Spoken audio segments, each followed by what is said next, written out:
Hi, I'm Peter. Welcome back to the 2, the big 2, the giant 2, the part 2 of my video series about when weapons that most people usually consider bad are actually really good and practical. So if you wonder, hey, where's weapon XYZ? He didn't talk about weapon XYZ. Maybe it's in part 1 and you should check that one out first, or it's in part 3 and I haven't talked about it yet, unless you are from the future, in which case, hello future viewer, I hope the future is fine and nice. I'm of course doing this video to shine some light on these underdogs, to throw them a bone if you will, and to make more people use them, because unlockable weapons keep the game fresh and exciting, and if everyone kept using just the same weapons over and over and over and over and over again, then it just gets boring.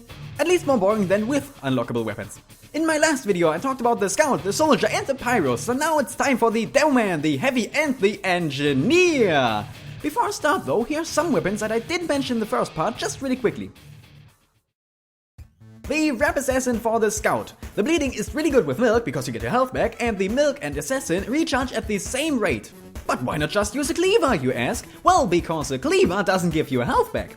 The devastating, the magical, the brilliant, the wonderful bison. It really is that fantastic, and the subreddit is not a joke. I'd actually consider it a good side read or even upgrade to the shotgun because it doesn't need ammo, the projectile goes through enemies, that means you hit them more often, and in that case it's useful against medics who hide behind their patient and against engineers who hide behind their buildings.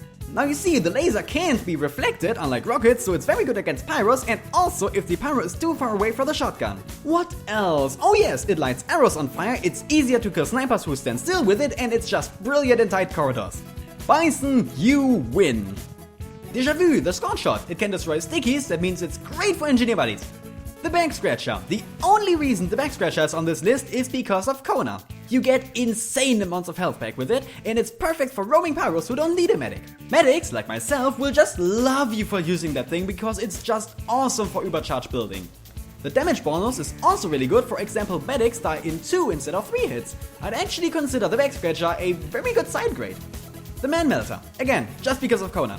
It extinguishes people instantly without needing ammo, you don't even need ammo for shooting, and it gives you guaranteed crits. How can you not love it? It's very good with the degreaser because of the faster weapon switch, so if you just extinguish the teammate, you can go straight back to killing people. Alright, good to have that out of the way. Now for the main event.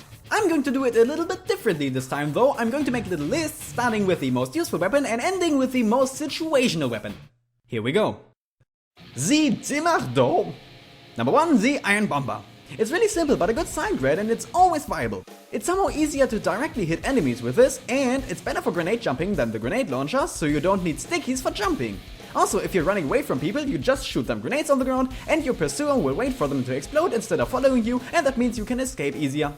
Number 2 is the Loose Cannon. The Loose Cannon is great for bomb jumping, especially if you use the Tide Turner to move around in the air, and the Double Dog is really practical as it also pushes people away. The Loose Cannon also destroys mini sentries in just 1 hit. Number 3, the Wee Booties. The Wee Booties give you more life, which is always good, especially when you're sticky jumping, and they're comparable to the gunboats. You get 25% of your charge back if you charge kill someone, and the 200% turn is really useful if you're not using the Tide Turner.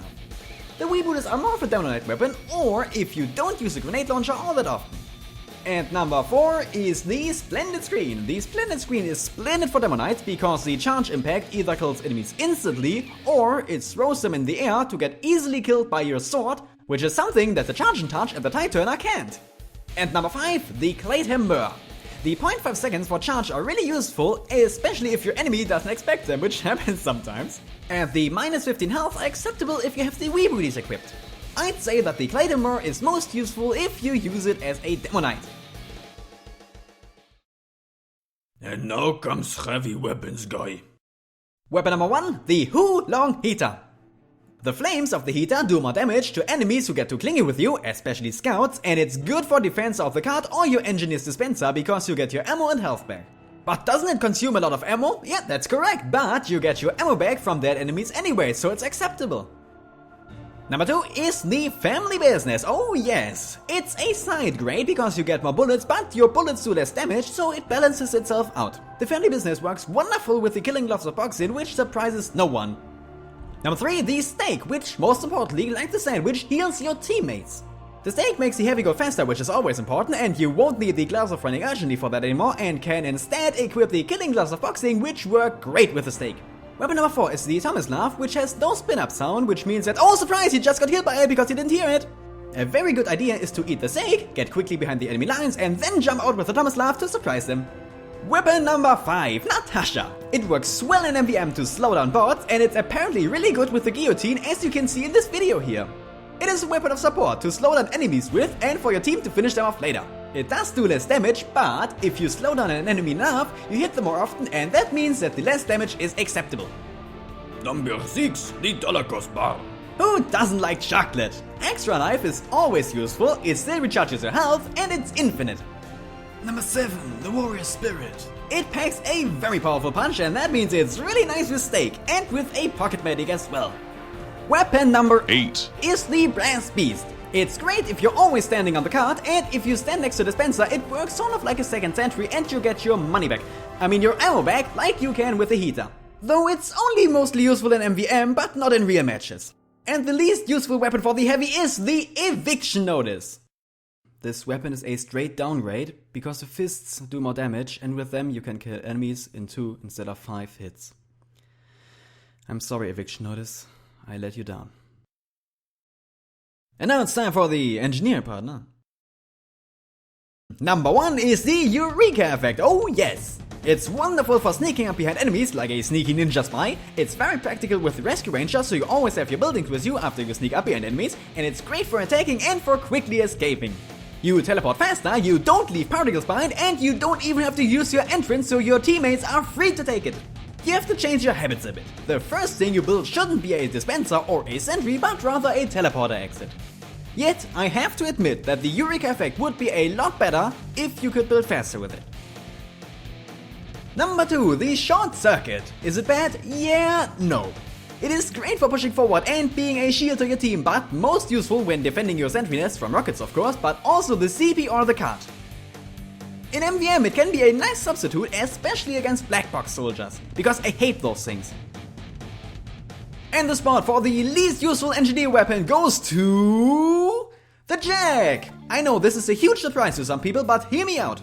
It is a very tiny upgrade because, for example, the dispenser is built before the 12th hit, while without the Jack it's only built after the 13th hit.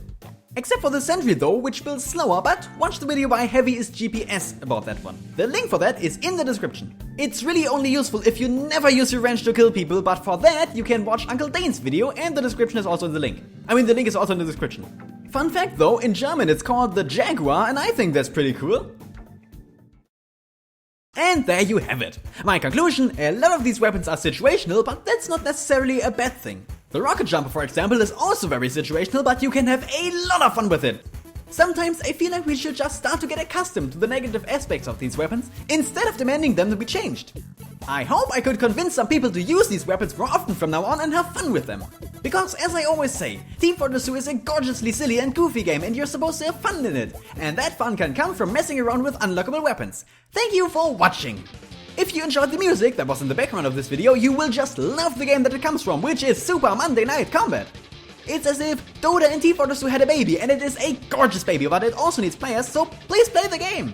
It's free and the link for the game is in the description, and the game is not dead. I repeat, the game is not dead. But if you decide to play it, do not play as Assassin, she is too complex for new players. I repeat, do not play as Assassin, she is too complex for new players. And kill bots, not players. It's a MOBA after all.